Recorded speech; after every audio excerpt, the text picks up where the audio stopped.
क्योंकि इन लोगों को संविधान से कोई मतलब नहीं है, इन लोगों को देश की जनता से कोई मतलब नहीं है। वो है ना, पहन लीजिए चूड़ियों को जो स्मृति ईरानी जी मनमोहन जी को दिया करती थी, वही चूड़ियां निकाल के मोदी जी को दीजिए और कहिए कि जो हमारी महिलाओं पर, हमारी बेटियों पर, हमारी बहनों पर बोलने को लायक नहीं है ना, ऐसे निठल्ले और बेशरम प्रधानमंत्री की देश में जरूरत भी नहीं है जो हमारे नमस्कार दोस्तों, मैं अनुराग ओझा।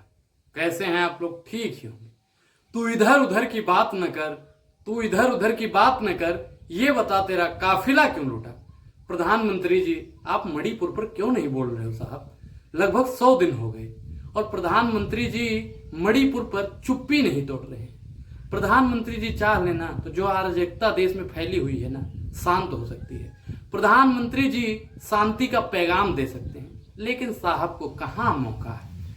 24 घंटा मेहनत करते रहते हैं। हमारे प्रिय प्रधानमंत्री जी कड़ी मेहनत करते हैं, तभी तो मणिपुर जैसी घटनाओं पे चुप रहते हैं ना। प्रधानमंत्री जी, आप एक चीज बताइए कि मणिपुर भी तो अपने ही देश का हिस्सा है ना। क्या मणिपुर की जनता ने आपको वोट नहीं दिया था? क्या मणिपुर में आपकी सरकार नहीं है? क्या मणिपुर को आप अपना राज्य नहीं समझते हैं? ऐसे कई सवाल प्रधानमंत्री जी पर उठते हैं। क्या सदन में चर्चा नहीं होनी चाहिए? क्या सदन में इस्तीफे की मांग नहीं होनी चाहिए वहां के मुख्यमंत्री की? लेकिन कहां किसी को मतलब है। मतलब है तो एक ही चीज का, मतलब है तो एक ही चीज का, मतलब है तो एक ही चीज का कि प्रधानमंत्री जी को बचाना है। आपने स्मृति ईरानी की वो आंखें निकाल निकाल के वाली देखी होगी ना वीडियो, कि जिसमें स्मृति ईरानी जी कहती हैं कि छत्तीसगढ़ पे चर्चा क्यों नहीं होती है, राजस्थान पे चर्चा क्यों नहीं होती है, बिहार पे चर्चा क्यों नहीं होती है और अन्य राज्यों में चर्चा क्यों नहीं होती है। मानते हैं साहब, चर्चा होनी चाहिए।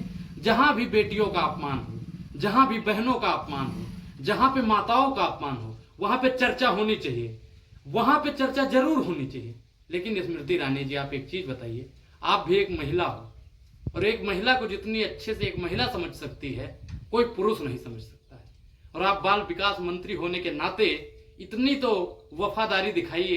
कम से कम आप अपना नहीं तो अपने पद का ख्याल रखिए। अपने पद का नहीं तो एक महिला होने के नाते उस पर बोलिए। आप प्रधानमंत्री जी को कह सकते हो कि प्रधानमंत्री जी, आप मणिपुर पर चुप्पी तोड़िए। आप लोगों को याद होगा ना कि यही स्मृति ईरानी कुछ समय पहले चूड़ियां भेजा करती थी, स्मृति ईरानी जी मनमोहन सिंह जी को। तो अब तो चूड़ियां भेजने की जरूरत भी नहीं है साहब।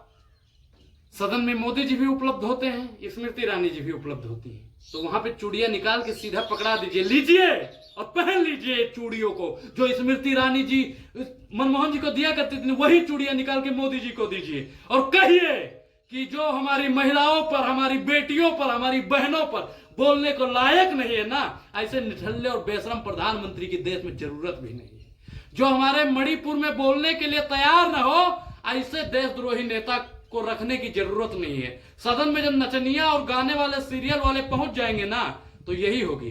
देश में अराजकता फैलने का सबसे बड़ा अगर मूल कारण है ना, अगर मूलभूत सिद्धांत है ना, तो यही लोग हैं।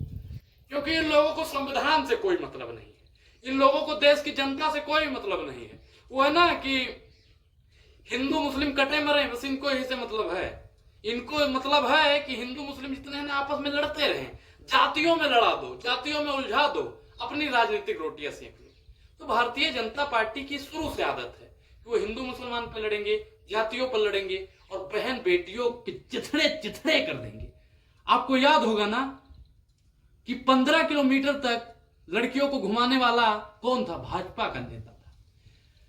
जो इनके सांसद हैं, पहलवानों के साथ में अत्याचार करते हैं। जो इनके और भी मंत्री हैं, कुलदीप सेंगर वगैरह जितने भी हैं, कहीं ना कहीं भारतीय जनता पार्टी में सदस्य बन बैठे हैं। बिल्किस बानो के जब आरोपी निकले थे ना, उनको फूल माला पहनाने का अगर किसी ने काम किया था तो भाजपा के नेता थे। तो भाजपा के नेताओं से अगर बहन बेटियों को बचाना है तो भाजपा को हटाना है। इस पूरी वीडियो पर आपकी क्या प्रतिक्रिया है, कमेंट बॉक्स में बताएं। आप हमारे विचारों से कितने सहमत हैं, कितने असहमत हैं, ये भी जरूर हमको बताएं। आप लोग हमको सपोर्ट करें ताकि हमारा भी मनोबल बढ़ सके और हम और बेझिझक से इन सत्ता के दलालों से लड़ सकें। धन्यवाद।